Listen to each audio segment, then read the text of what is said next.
Social anxiety is not shyness. It is a near-constant belief that you are being evaluated and that the verdict is already bad.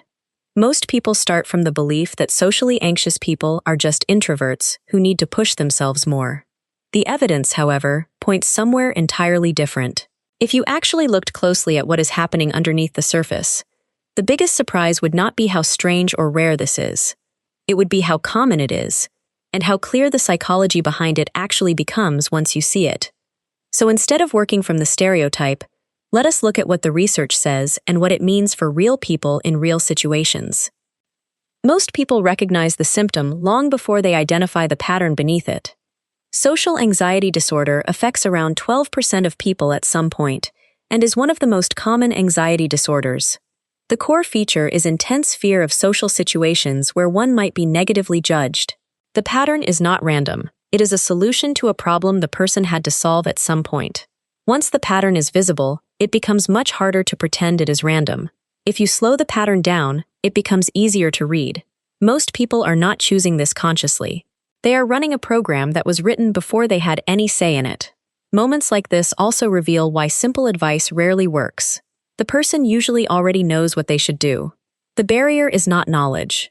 It is the automatic response that fires before knowledge can arrive. What looks like a character trait or a choice is actually a neurological and psychological process.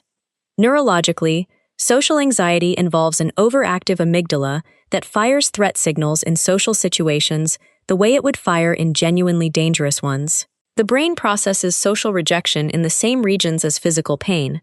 The speed of the response is the key thing to understand. By the time conscious thought arrives, the reaction has already happened. Understanding the mechanism changes how the problem feels. It stops feeling like a character flaw and starts feeling like something with a cause. Moments like this also reveal why simple advice rarely works. The person usually already knows what they should do. The barrier is not knowledge. It is the automatic response that fires before knowledge can arrive. This is where the psychological reality diverges most sharply from the cultural story. The popular framing puts it in the wrong category entirely, which is why the usual solutions do not touch it. The root is usually older than the person expects, and quieter than the symptom suggests. Social anxiety often develops after experiences of public humiliation, bullying, or prolonged social rejection during childhood or adolescence, periods when peer belonging is critical to development. These patterns were learned in environments where they were the right answer. The problem is that the environment changed and the pattern did not. Most people blame themselves for something that was shaped long before they had any power over it. This is where the psychological reality diverges most sharply from the cultural story. The popular framing puts it in the wrong category entirely, which is why the usual solutions do not touch it. What looks minor from the outside often carries enormous weight from the inside. That is why the root cause deserves more attention than the surface-level version of this conversation usually gives it. In practice, the pattern shows up in ways that are easy to miss or misread.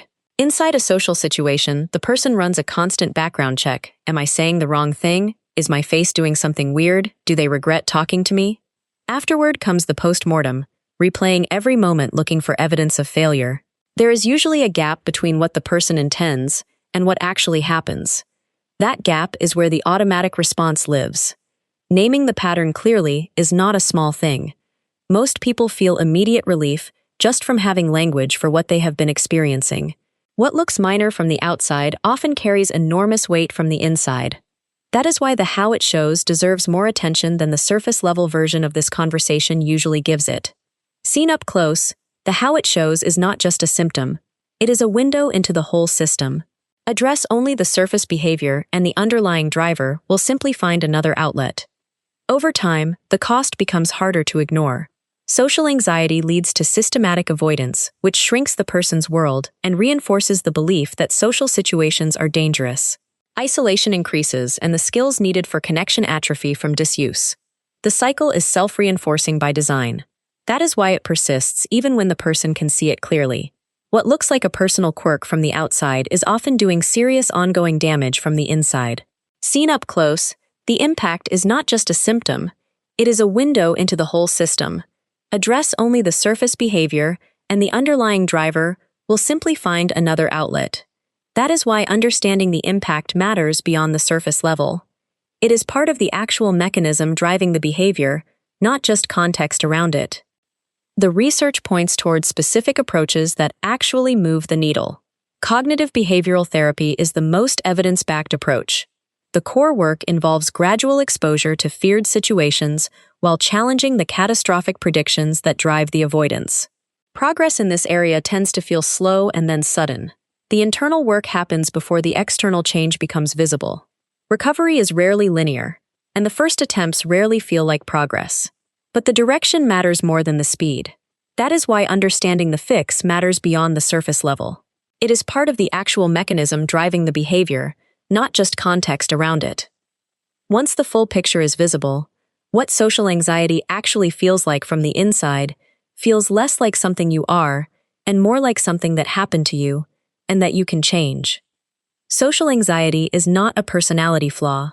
It is a threat response that got miscalibrated, and that can be recalibrated. That is why understanding the psychology matters. It does not just explain what is happening, it opens the door to doing something different. Once you see the pattern up close, it stops feeling like a mystery and starts feeling like something you can work